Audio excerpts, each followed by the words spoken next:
Friends, PMC ప్రేక్షకులకు స్వాగతం, సుస్వాగతం.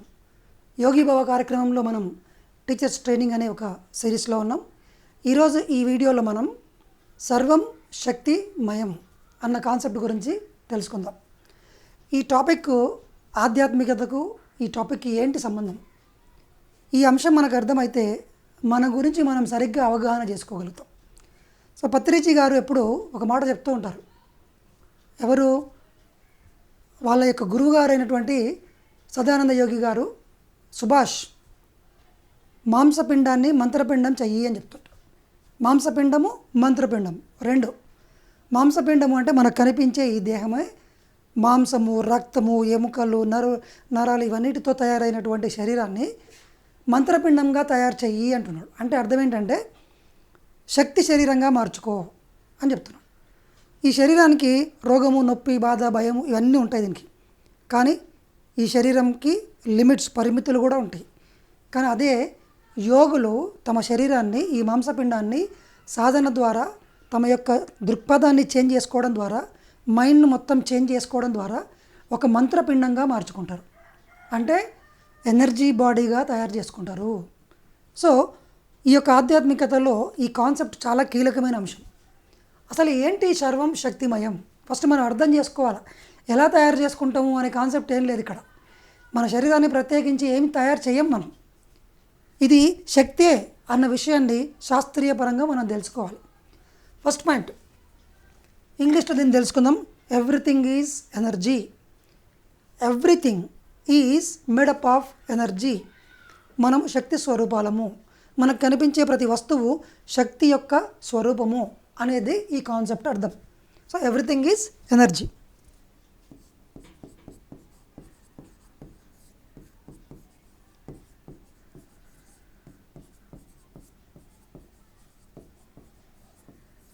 మరి మనకు మన గురువుగారు నిర్దేశించినటువంటి మన శరీరాన్ని మాంసపిండం నుంచి మంత్రపిండంగా, అంటే ఈ యొక్క ఫిజికల్ బాడీని ఎనర్జీ బాడీగా మార్చుకోవాలంటే ఏం చేయాలి, ఏం అర్థం చేసుకోవాలి? శాస్త్రీయంగా దీనికి ఏమైనా రుజువులు ఉన్నాయా? ఎవ్రీథింగ్ ఈజ్ ఎనర్జీ అని చెప్పి. సో అప్పుడు మనకు క్వాంటమ్ ఫిజిక్స్ అని ఒకటి వస్తుంది. క్వాంటమ్ ఫిజిక్స్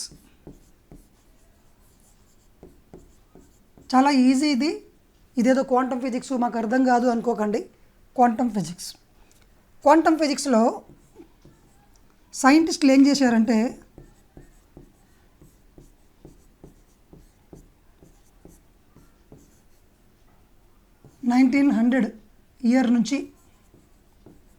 ఇయర్లో ఒక సైంటిస్టు ఈ పదార్థం అంతా దేంతో తయారైంది, ఈ పదార్థం అంతా దేంతోనో తయారైంది అని విభజించుకుంటూ పోయిండు. అంటే మనకు కనిపించే ప్రతి వస్తువు దేంతో తయారైందని ఒక డౌట్ వచ్చింది వాళ్ళకి.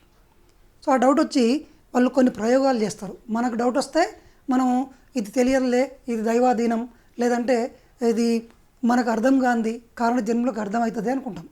కానీ మనలాగా సైంటిస్టులు ఆలోచించరు. సో సైంటిస్టులు ఏం చేసిండ్రు? ప్రయోగం చేసి ఈ పదార్థాన్ని విభజించుకుంటూ పోతే వాళ్ళకి ఏం కనిపించిందంటే అణువులు కనిపించినాయి. అంటే సూక్ష్మాతి సూక్ష్మమైనటువంటి పార్టికల్స్ కనిపించినాయి. సో ఏం కనిపించినాయి? పదార్థము దేంతో తయారైందని తెలుసుకున్నారంటే వాళ్ళు, పదార్థం ఇదేంతోనా? అణువులు. అణువంతా అంటారు కదా, అందుకే అణువులు. చిన్నది, అతి సూక్ష్మమైన ఒక పార్టికల్. ఈ యొక్క పదార్థాన్ని, అంటే మీరు ఏమన్నా తీసుకోండి, ఒక రాయిని తీసుకోండి, ఒక ప్లాస్టిక్ని తీసుకొని, ఒక ఐరన్ తీసుకోండి, ఒక వాటర్ని తీసుకోండి. వాటర్ని తీసుకుందాం అనుకోండి ఎగ్జాంపుల్. వాటర్ని తీసుకుంటే ఈ పదార్థం వాటర్ ఎగ్జాంపుల్. ఈ వాటర్ని తీసుకుంటే కనుక దాన్ని మనం ఏమంటామంటే కెమిస్ట్రీలో H2O. హెచ్ అనేది ఒక అణువు, ఓ అనేది ఒక అణువు. హైడ్రోజన్, ఆక్సిజను రెండు అణువులతోన కూడుకొని ఉన్నదే ఈ వాటర్. ఒక వాటర్ డ్రాప్ తయారు కావాలంటే కొన్ని కోటాను కోట్ల హైడ్రోజన్లు, ఆక్సిజన్లు అనే అణువులు కలిస్తే ఒక్క నీటి బొట్టు తయారవుతుంది. అట్లా ఇప్పుడు మనం ఒక చెంబడు గ్లాస్ వాటర్ తీసుకోవాలంటే కొన్ని కోటాను కోట్ల, లక్షల కోట్ల అణువులు కలిస్తే మనం అనుకున్న కనిపించే వాటర్ తయారవుతుంది. సో అత్యంత సూక్ష్మంగా లోపలికి డివైడ్ చేసుకుంటూ పోతే శాస్త్రజ్ఞులకు ఏమర్థమైందంటే కనిపించే వాటరు మీకు కనిపించే రూపంలో లేదు, ఇంకా లోపలికి వెళ్ళి చూస్తే కనుక అది అణువుల రూపంలో ఉంది. ఈ అణువులను సైంటిస్టులు ఏం చేస్తారు, మళ్ళీ విడదీసిండ్రు, మళ్ళీ విభజించుకుంటే ఇంకా లోపలికి పోయినరు. వాళ్ళకి డౌట్ కదా, మరి ఇది అణువులు దేంతో తయారైనాయి, ఇంకా అణువులు దేంతో తయారైనాయి అని ఇంకా ముందుకు పోయినరు. పోతే ఏమైంది,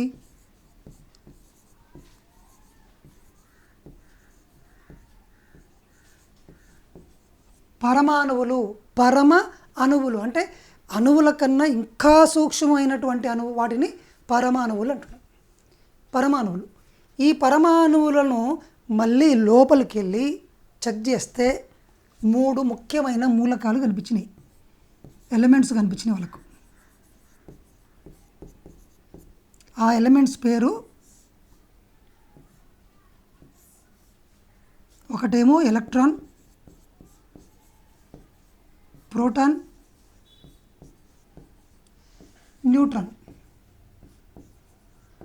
చూడండి, మనకు పదార్థమేమో ఒకటి ప్లాస్టిక్ ఉంటుంది, ఒకటి ఇనుము ఉంటుంది, ఒక వాటర్ ఉంటుంది, రకరకాల చెక్కలు, తర్వాత విభిన్నమైన లెదరు, ఏమేమో పదార్థాలు, లక్షల రకాల పదార్థాలు ఉన్నాయి. కానీ వాటన్నిటిని మొత్తం లెక్క కడితే కొన్ని అణువులు ఉన్నాయి. ఆ అణువుల్లోకి వచ్చి మొత్తం పరమాణువులను లెక్క కడితే దాంట్లో మనకు 118 ఎలిమెంట్స్ కనిపించినాయి. జస్ట్ 118 మొత్తం. అంటే ఈ ప్రపంచం మొత్తము సింపుల్ చెప్పాలంటే 118 మూలకాలతో తయారైంది. మీకు ఎన్ని విభిన్నంగా కనిపిస్తున్నాయి కదా, ఆ 118 మూలకాల లోపలికి వెళ్ళి చూస్తే ఈ 3 ఉన్నాయి. మళ్ళీ 118లో కూడా ఏమున్నాయంటే మొత్తం ఈ 3తోనే తయారైనాయి ఈ 118. ఈ 3 కూడా క్వార్క్లు, బోసాన్స్ అనే చిన్న అత్యంత సూక్ష్మమైన పార్టికల్స్ తయారైనాయి, దాంతో తయారైనాయి. అంటే వీటిని కూడా డివైడ్ చేసి చూసిండ్రు. చూస్తే క్వార్క్లు, క్వార్క్స్ అత్యంత సూక్ష్మమైనది. మరి క్వార్క్స్ దేంతో తయారైంది అంటే ఎనర్జీతోనే తయారైంది అని చెప్తున్నారు. ఇవన్నీ దేంతో తయారైనాయి, క్వార్క్లు, క్వార్క్స్. మరి ఇది దేంతోనా, ఎనర్జీతో తయారైంది. అంటే ఈ పదార్థం అనేది విభజించుకుంటూ చివరికి వెళ్ళి చూస్తే చివరిలో లాస్ట్లో ఏం కనిపిస్తుంది అంటే శక్తి. ఇది సైన్స్ నిరూపించింది. శాస్త్రజ్ఞులు ప్రయోగాలు చేసి రకరకాల పరికరాలను ఉపయోగించి చివరికి ఈ పదార్థం యొక్క లోతైన స్థితిలో లోపలికి వెళ్ళి చూస్తే, మైక్రోస్కోపిక్ వరల్డ్లో చూస్తే ఎనర్జీ. ఇదే విషయాన్ని మన భాగవతంలో శ్రీకృష్ణ భగవానులు వాళ్ళ తల్లి అయినటువంటి యశోదకు తన నోట్లో కొత్త ప్రపంచాన్ని చూపిస్తాడు, ఒక విశ్వ ప్రపంచాన్ని చూపిస్తాడు. భగవద్గీతలో అర్జునుడికి విశ్వరూపం చూపించాడు, నేను ఇంత పెద్దగా ఉన్నాను అని చెప్పి మొత్తమునని. కానీ శ్రీకృష్ణ భగవానుడు మళ్ళీ చిన్నగున్నప్పుడే ఒక చిన్న సైజు విశ్వరూపం చూపించాడు. అదేంటి, మొత్తం అణువులోనే ఉంది. బయట సూర్యుడు ఎట్లున్నాడో, సూర్యుని చుట్టుముట్టు గ్రహాలు ఎట్లున్నాయో, ఈ పదార్థం లోపలికి వెళ్ళి చూస్తే కూడా పదార్థానికి మూలకం ఉంటుంది, దానికి కేంద్రం ఉంటుంది. ఆ కేంద్రం చుట్టుముట్టు ఎలక్ట్రాన్లు తిరుగుతున్నాయి. సూర్యుడిది చుట్టుముట్టు నవగ్రహాలు తిరుగుతున్నట్లుగానే బయట లోపల ఒక్కటే ఉంది, మొత్తం సర్వం శక్తితోనే ఉంది అని చూపించాడు. ఇదే క్వాంటమ్ ఫిజిక్స్ చెప్తుంది. ఇప్పుడు చెప్పండి, మరి మనం అందరం ఎవరు? ఈ శరీరం చూసుకొని నేను ఇట్లున్నా, నేను నల్లగా ఉన్నా, నేను పలానా కులం వాళ్ళని, నేను పలానా దేశం వాడిని, నాకు డబ్బు లేదు, నాకు ఇది లేదు, నేను దురదృష్టవంతుణ్ణి అని ఈ విధంగా మనం పనికిమాలినటువంటి ఇతరులు మనకు అందించినటువంటి అభిప్రాయాలన్నిటినీ మన మైండ్లో మోస్తూ మనల్ని మనం తక్కువ చేసుకుంటాం. కానీ ఆత్మజ్ఞానం కానీ శాస్త్రం కానీ ఏం చెప్తుందంటే మీరు శక్తి స్వరూపాలు, సర్వం శక్తిమయము, సర్వం శక్తిమయము. మరి మీరెవరు, నేనెవరు, వాడెవడు? ఎవ్వరు కూడా ఇక్కడ తక్కువ స్థాయి లేదు, ఎక్కువ స్థాయి లేదు, మొత్తం శక్తి. ఇదే దేవి భాగవతంలో కూడా ఉంటుంది. సర్వం, ఈ సృష్టి అంతా కూడా ఆదిశక్తి సృష్టించింది అంటే, ఆదిశక్తి అంటే అనంతమైనటువంటిది, శక్తి స్వరూపము. దాన్నే ఎనర్జీ అంటున్నారు క్వాంటమ్ ఫిజిసిస్టులు. ఆధునికమైన శాస్త్రజ్ఞులందరూ ఏం చెప్తున్నారంటే ఈ సృష్టి మొత్తం కూడా, ఈ పదార్థం ఏది కూడా మాయ, కనిపించేది నిజం కాదు. లోపలికి వెళ్ళి చూస్తే తెలుస్తుంది అది ఎనర్జీ అని. మనం ఏమనుకుంటున్నాము, ఇంత పెద్ద గట్టి బరువైనటువంటి వస్తువు అంటున్నాం. ఈ మధ్యలో నానో టెక్నాలజీ వచ్చింది. వాళ్ళు ఏం చెప్తున్నారంటే మొత్తం ఒక పెద్ద బిల్డింగ్ని ఒక చిన్న అణువులోకి కుదించేయచ్చు అని చెప్తున్నాడు. ఈ పదం మీరు వింటే మీకు ఒక స్టోరీ గుర్తు రావాలి. అగస్త్య మహాముని ఒక సముద్రాన్ని మొత్తం తన కమండలంలోకి బంధించేసిండు. సముద్రం ఎక్కడ, కమండలం ఎక్కడ? కమండలం ఏమో గింత ఉంటుంది, సముద్రం ఏమో మహా అద్భుతంగా పెద్దగా ఉంటుంది. ఎలా? ఊరికే పురాణాల్లో ఋషుల గురించిన కథలన్నీ ఊరికే టైంపాస్ చెప్పిన పొకిటి పురాణాలు కావు, దాని వెనకాల సైన్స్ ఉంది. చూడండి, ఈ యొక్క కాన్సెప్ట్ను ఆయనకు తెలుసు, దాంట్లో మాస్టర్ ఆయన. అందుకే సముద్రం మొత్తాన్ని తీసుకొచ్చి తన దాంట్లో బంధించగలిగాడు. శ్రీకృష్ణ భగవానుడు తను వెళ్ళాలనుకున్నప్పుడు నదిని ఇట్లా రెండుగా చీల్చగలడు. ఈ శరీరాన్ని విశ్వరూపము చేయగలడు, చిన్నగా చేయగలడు. హనుమంతుడు తన శరీరాన్ని గరిమ లగిమ, లగిమ అంటే చిన్నగా, అనిమ గరిమ లగిమ అని అంటే అష్టసిద్ధులు వచ్చినాయి ఆయనకు. తనకు తెలుసు ఈ శక్తి సూత్రం. శక్తిని మనం తక్కువ స్థాయిలోకి కుదించవచ్చు, రూపాన్ని మార్చవచ్చు, ఏమన్నా చేయొచ్చు, కానీ శక్తిని సృష్టించలేము, శక్తిని నాశనము చేయలేము అని శాస్త్రం చెప్తుంది. ఫిజిసిస్టులు చెప్తున్నారు, క్వాంటమ్ ఫిజిక్స్ వాళ్ళు చెప్తున్నారు. సో ఫైనల్ కన్క్లూజన్ ఏంది, నేనేం చెప్పదలుచుకున్నాను మనందరికీ అంటే, మీరు ఎవ్వరూ తక్కువ వాళ్ళు కాదు. మరి ఎలా మనం ఆలోచించాలి అంటే, నేను ఒక శక్తి స్వరూపాన్ని, ఈ దేహం కూడా కరోనాకు కానీ ఒక జ్వరానికి కానీ ఒక క్యాన్సర్కి కానీ లొంగే శరీరం కాదు. ఇది మాంసపిండం కాదు, రక్త మాంసాలతో తయారైంది కాదు. It is made up of energy. ఎవరు చెప్తున్నారు? సాక్షాత్తు శ్రీకృష్ణ భగవానుడు చెప్తున్నాడు, సాక్షాత్తు శంకరాచార్యులు చెప్తున్నాడు. దేహమే దేవాలయము, జీవుడే దేవుడు. దేవుడు అంటే ఎవరు? అంతా వ్యాపించి ఉన్నది. అంటే ఏంటి? శక్తి. మరి శక్తి ఏడ ఉండగలదు? పదార్థంలో శక్తి ఉండగలుగుతుందా? పదార్థం శక్తి పదార్థము రెండు ఒకటే. దాన్నే మనకు ఐన్స్టీన్ నిరూపించి చూపించాడు ఆల్రెడీ. E = mc². M అంటే పదార్థం, E అంటే శక్తి. చూడండి, శక్తి పదార్థం రెండు సమానం అని చెప్తున్నాడు. అది ఎప్పుడో చెప్పిండ్రు. మనం ఈ సైంటిస్టులు చెప్పిన దాన్ని మనకు పూర్వకాలంలోనే ఎప్పుడో మన శాస్త్రజ్ఞులు అంటే ఆధ్యాత్మిక శాస్త్రజ్ఞులు చెప్పిండ్రు. అరే నువ్వు తక్కువడివి కావు, నువ్వు సాక్షాత్తు దేవుడు అనేవాడు దేంతోనైతే తయారైండో అదే పదార్థంతో నువ్వు కూడా తయారైనవు. మరి దేవుడు దేంతో తయారైండు? శక్తి స్వరూపము. మరి నీవు దేంతో తయారైనవు? నువ్వు శక్తి స్వరూపం. ఫస్ట్ మన ఆలోచనలలో ఈ మార్పు రావాలి. ఫస్ట్ ఒక ఆధ్యాత్మికంగా ఎదగాలనుకున్న వ్యక్తి యొక్క దృక్పథం కంప్లీట్గా మారాలి. దీనికి సంబంధించిన చిన్న స్టోరీ చెప్తాను నేను. కార్లోస్ క్యాస్టనడా వాళ్ళ గురువు డాన్ యువాన్ ఇద్దరు కలిసి ఒక హోటల్లో భోజనం చేస్తూ ఉన్నప్పుడు ఆ హోటల్కి ఒక గుంపు లాంటి పిల్లలందరూ వచ్చి అక్కడున్న మంచి లగ్జరీ పీపుల్ అందరూ డబ్బులు పెట్టుకొని బాగా మంచి ఫుడ్ అంతా ఆర్డర్ ఇచ్చుకొని తిని సగం వదిలేసి అక్కడికి వెళ్ళిపోతారు. వెళ్ళిపోయిన వెంబడే ఆ వీధిలో ఉన్నటువంటి కొంతమంది పిల్లల గుంపు టక్కున వచ్చేస్తారు. వచ్చి వాళ్ళు వదిలివేసిన ఎంగిలి ఫుడ్ అంతా తింటారు. తిని వాళ్ళ ప్లేట్లన్నీ కడిగి నీట్గా తీసి ఆడ పెట్టేసి వెళ్ళిపోతారు. ఈ సీన్ చూసినటువంటి కార్లోస్ క్యాస్టనడా వాళ్ళ గురువుతో ఏమంటాడంటే, ఆ పిల్లల దుస్థితి చూడండి, ఎంత స్థితిలో ఉన్నారు వాళ్ళు, ఎంత అన్యాయం ఇది, వాళ్ళు వదిలేసిపోయిన తిండిని తింటున్నారు, వాళ్ళకి ఎంత దరిద్రమైన బతుకులు ఉన్నాయో అంటే, అప్పుడు వాళ్ళ గురువు నవ్వుతూ డాన్ యువాన్, నువ్వు చూసిందంతా అబద్ధం కార్లోస్ క్యాస్టనడా, నువ్వు చూసిందంతా అబద్ధం, నీకు కనిపించింది ఒకటి, నిజానికి ఆడున్నది వేరు. నువ్వేమనుకుంటున్నావు అంటే ఆ పిల్లలు వాళ్ళ పట్ల జాలి చూపిస్తున్నావు, కానీ వాళ్ళు జాలి చూపించడానికి ఏమాత్రం సరిపోరు. వాళ్ళు నీకన్నా ఎక్కువ శక్తివంతులు, అక్కడికి వచ్చిన డబ్బులు ఉన్న వాళ్ళకన్నా ఇంకా ఎక్కువ శక్తివంతులే వాళ్ళు అంటారు. అంటే ఎలా అంటే అప్పుడు ఈయనకు ఈ రెండు కళ్ళకు కనిపించేదంతా నువ్వు నిజం అనుకుంటున్నావు, నువ్వు వాళ్ళ యొక్క ఆర్థికమైన డబ్బుల కోణంలో చూసినావు, కానీ వాళ్ళ యొక్క శక్తి కోణంలో చూస్తే గనక ఎప్పుడైనా సరే వాళ్ళు కంప్లీట్ శక్తి స్వరూపంతో తయారైనటువంటి వ్యక్తులు. వాళ్ళ చుట్టూ చూడు ఏం కనిపిస్తుందో అంటే అప్పుడు తన శక్తిని ఆయనకు ఎనర్జీని ఇచ్చేస్తాడు. ఎవరు? డాన్ యువాన్ కార్లోస్ క్యాస్టనడాకి ఎనర్జీని ఇచ్చే వరకు ఆయన చూపు ఆల్టర్డ్ స్టేట్స్ కాన్షియస్లోకి వెళ్ళిపోయి ఆ పిల్లలందరినీ చూస్తాడు. పరికించి చూస్తే శక్తి స్వరూపాలుగా కనిపిస్తుంటారు. శరీరం కనిపిస్తలేదు వాళ్ళకి అప్పటిదాకా కనిపించినటువంటి ఆ పిల్లలు మురికితోన కూడుకున్న డ్రెస్సులను, చినిగిపోయిన డ్రెస్సులను వేసుకొని దీన స్థితిలో ఉన్న ఆ వ్యక్తుల చుట్టూ ఒక గొప్ప శక్తి క్షేత్రం కనిపిస్తుంది. అందరినీ చూసిండు, ఆ చుట్టుపక్కల ఉన్న వాళ్ళందరినీ. తనను చూసుకున్నాడు, వాళ్ళ గురువును చూసిండు, ఆ చుట్టుపక్కల ఉన్న వాళ్ళని చూసిండు, అక్కడ డబ్బులతో కార్లలోంచి తిరిగి వచ్చిన వాళ్ళ వ్యక్తులను చూసిండు. అందరి చుట్టుముట్టు శక్తే కనిపించింది.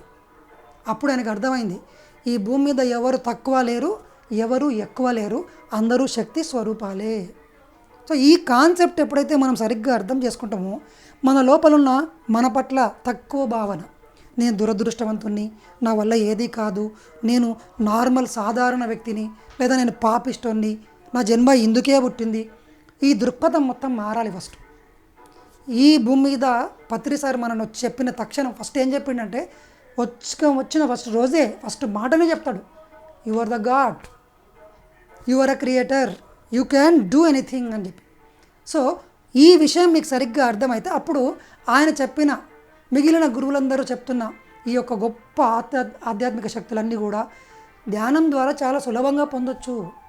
మన మనసు మనల్ని మాయం చేసి మీకు పదార్థంలాగా కనిపించేటట్టు చేస్తుంది. ఎప్పుడైతే మీరు మనసును శూన్యం చేసుకుంటారో మీరు ఈ శక్తికి ట్యూన్ అవుతారు. పదార్థాన్ని మొత్తం మీరు శక్తి రూపంలో దర్శిస్తారు. చుట్టూ ఉన్న ప్రతి దానిలో శక్తిని దర్శిస్తారు. అప్పుడు మీరు ఏమంటారంటే, yes, I am the energy being.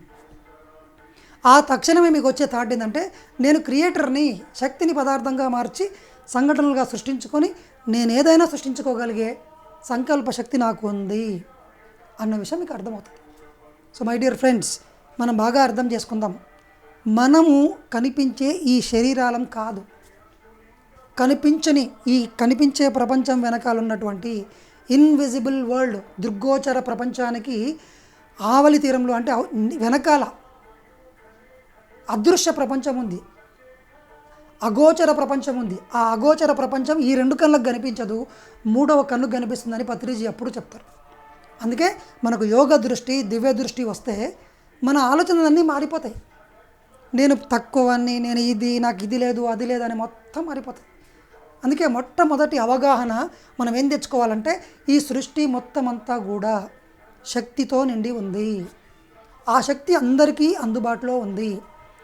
Next, మరి ఆ సృష్టి మొత్తం అంతా శక్తి ఉన్నప్పుడు ఆ సృష్టిలో భాగమైన మనం ఎవరము? మనం కూడా శక్తి స్వరూపాలే. మరి నాకు ఎందుకు అలుపు వస్తుంది, నేను ఎందుకు ఇలా ఉన్నాను అంటే, నీ మనసుతోన నువ్వు ఏర్పరచుకున్న బంధనాలు. నా వల్ల కాదు తదాస్తు, అదే నా వల్ల అవుతుంది అన్నప్పుడు ఈ సృష్టిలో ఉన్న అనంతమైన శక్తికి నువ్వు కనెక్ట్ అయ్యి నువ్వు కోరిన ప్రతి సంకల్పం నీకు అందుబాటులోకి వస్తుంది. So you create your own reality అన్న సూత్రం మీకు బాగా అర్థం కావాలంటే, సర్వం శక్తిమయం, ఈ సూత్రం బాగా అర్థం కావాలి. ఈ ఉన్నదంతా శక్తే. మీకు కనిపించే నీళ్ళు శక్తి, మీకు కనిపించే గోడ శక్తి, మీ శరీరము శక్తే. యోగులు నీళ్ళ మీద నడుస్తూ ఉంటారు, గోడలోంచి దూసుకొని పోతూ ఉంటారు, గాలిలోంచి మాయమైపోతూ ఉంటారు, శూన్యంలోంచి వస్తువులను తయారు చేస్తూ ఉంటారు. సో అసలు ఈ పదార్థం ఎట్లా ఏర్పడిందని చెప్పి ఒక ప్రయోగం చేసిండ్రు. బిగ్ బ్యాంగ్ థియరీ అనేది ఒక సిద్ధాంతం వచ్చింది. ఏంటి అంటే, ఫస్ట్ ఈ సృష్టి మొత్తం అంతా కూడా శూన్యం ఉన్నది. ఆ శూన్యంలో ఒక విస్ఫోటనం వచ్చి మెల్లమెల్లగా పదార్థం ఏర్పడింది. కానీ సైంటిస్టులు ఏమంటున్నారు, ఈ సృష్టిలో శూన్యం అనేదే లేదు, అక్కడ ఈథర్ అనే ఒక పదార్థం ఉంది, దాన్ని మనం శక్తి అని పిలుచుకుంటాం. ఇప్పుడు చెప్పండి, ఈ సృష్టిలో ఉన్న ప్రతి పదార్థము ఎక్కడి నుంచి పుట్టింది? శూన్యం నుంచి పుట్టింది. సంకల్ప శక్తికి కూడా మూలం ఈ సిద్ధాంతమే. మీరు ఎప్పుడైతే మనసును శూన్యం చేసుకొని మీ సంకల్పాన్ని ఆ శూన్యంలో రిలీజ్ చేస్తారో, ఆ శూన్యంలోంచి పదార్థం పుట్టుకొచ్చి ఆ పదార్థాన్ని మైండ్ మనం అనుకున్న రూపంలోకి మార్చి మీ భౌతిక జీవితంలోకి తీసుకొచ్చేస్తుంది. This is the creation technology. మరి ఈ సంకల్ప శాస్త్రం అర్థం కావాలంటే దాంట్లో బేసిక్ సిద్ధాంతం ఎవ్రీథింగ్ ఈజ్ ఎనర్జీ అని అర్థం చేసుకో. సో ఫైనల్గా మన గోల్ ఏంటి? ఈ శరీరాన్ని మీ వాక్కులతోన, మీ ఆలోచనలతోన, మీ నమ్మక వ్యవస్థ ద్వారా, మీ చదివిన చదువులతోన, పరిమితమైన చదువులతోన, జ్ఞానంతోన దీన్ని తక్కువ చేయకండి. This is not a physical body, it is completely energy body. Patriji గారి యొక్క పుస్తకం ఒకటి ఉంది, ఆరోగ్యమే స్వీయవరము అనే ఒక పుస్తకం ఉంది. ఆ పుస్తకం ఏం చెప్తుందంటే, మీ శరీరం లోపల మొత్తం శక్తి అంతా ఎలా ప్రవాహం జరుగుతుంది, దాంట్లో ఏమేం జరుగుతుంది, అసలు ఈ శరీరంలోకి రోగాలు ఎందుకు వస్తాయి, ఎందుకు ఎలా పోవాలి, మొత్తం క్లియర్గా దాంట్లో ఉంది. సో ఎప్పుడైతే మన శరీరాన్ని మనము శక్తి స్వరూపం అని అర్థం చేసుకుంటామో సంపూర్ణ ఆరోగ్యం పొందుతాము. ఎప్పుడైతే మన శరీరము శక్తితోనే తయారైంది, మొత్తం ఉన్నదంతా శక్తి అని తెలుసుకుంటామో మనకు అసాధ్యం అంటూ లేదు. ఫస్ట్ మన ఆలోచనలన్నిటినీ రిఫైన్ చేసుకుందాం. తక్కువ స్థాయి ఆలోచనల నుంచి ఉన్నత స్థాయికి ఆలోచనలకు వద్దాము. నెగటివ్ డిస్ట్రక్టివ్ థింకింగ్ని పక్కన పడేసి ఈ highest thinking, I am the energy being, I am the creator, I am the God, this is the thinking you have to adapt yourself, then everything is possible for you. మీకు ఏదైనా సాధ్యమవుతుంది. మరి ఇవన్నీ ఎలా తెలుస్తాయి? చదవాలి పుస్తకాలు. పత్రిజీ గారి యొక్క గొప్ప గొప్ప పుస్తకాలు ఎన్నో ఆయన రికమెండ్ చేసినారు. అందుట్లో చాలా బాగా నాకు నచ్చిన పుస్తకం రిచర్డ్ బాక్ రచించినటువంటి ఇల్యూజన్స్, మహాపరిసత్యాలు పేరుతో తెలుగులో అనువదించబడి ఉంది. అందరూ ఆ పుస్తకాన్ని చదవండి. రెండవది, సేత్ విజ్ఞానంలో మనకు ఎన్నో పుస్తకాలు ఉన్నాయి. అందుట్లో సేత్ స్పీక్స్ అనే ఒక బుక్ ఉంటుంది. సేత్ విజ్డమ్లో ఉన్న ప్రతి పుస్తకం కూడా ఒకటే చెప్తుంది, మీరు లిటరల్లీ క్రియేటర్స్, మీరే మీ వాస్తవాన్ని సృష్టించుకుంటున్నారు, శక్తిని పదార్థంగా మారుస్తున్నారు. ఇంకా రామ్తా బుక్ ఉంటుంది, ద వైట్ బుక్ రామ్తా, అందుట్లో క్లియర్గా చెప్తాడు ఆయన, సర్వం శక్తిమయం, మొత్తము శక్తే, శక్తి లేని పదార్థము లేదు, నువ్వు శక్తివే, దైవ స్వరూపం కానిది ఏమీ లేదు అని చెప్పి. సో ఫస్ట్ ఈ యొక్క నెగిటివ్ ఆలోచనల నుంచి బయటకు వచ్చి ఆ నెగిటివ్ నుంచి బయటకు వచ్చి మనము మన జీవితాన్ని ఇష్టం వచ్చినట్టుగా గడపాలంటే ఆ పుస్తకాలన్నీ అవపోసన పట్టాలి, స్టడీ చేయాలి. క్వశ్చన్స్ అడుగుతూ కూర్చుంటే రాదు. ఆ బుక్కులన్నీ 1కి 10 సార్లు చదివి దాంట్లో ఉన్న కాన్సెప్ట్ అర్థమైతే మన మైండ్ సెట్ మొత్తం మారుతుంది. సో ఫైనల్ కన్క్లూజన్, ఈ వీడియోలో మీకు కన్క్లూజన్ ఇచ్చేదంటే, మన చుట్టూ ఉన్నది, కనిపించేది, కనిపించనిది మొత్తం శక్తి స్వరూపమే, మనకు కనిపిస్తున్న మన శరీరంతో సహా. సో ఈ శరీరంలో రోగం ఉండాలా, చేతగానితనం ఉండాలా, ఏముండాలనేది మన ఆలోచనను బట్టి, మన నమ్మకాన్ని బట్టి ఉంటుంది. మీరు మొత్తం మన శరీరాన్ని ఎలా భావించాలంటే, ఈ శరీరము శక్తి క్షేత్రము, ఈ శరీరంలోని ప్రతి కణము శక్తి స్వరూపము అని భావించాలి. నిద్రలోకి లేచిన వెంబడే ఒకటే చెప్పుకోండి, నేను, నా శరీరము మొత్తం శక్తి స్వరూపము, నా శరీరంలోని ప్రతి కణం కూడా శక్తి స్వరూపము, నేను సంపూర్ణ ఆరోగ్యంతో ఉంటాను అన్ని కాలాల్లో. సో ఇది మన మైండ్కి ప్రింట్ చేయాల్సిన ఒక గొప్ప సూత్రం. సో ఆధ్యాత్మిక శాస్త్రంలో సర్వం శక్తిమయం అనే ఈ యొక్క సిద్ధాంతాన్ని సరిగ్గా అర్థం చేసుకుందాం. దాన్ని ఇంకా బాగా అర్థం కావాలంటే you need to read lot of books.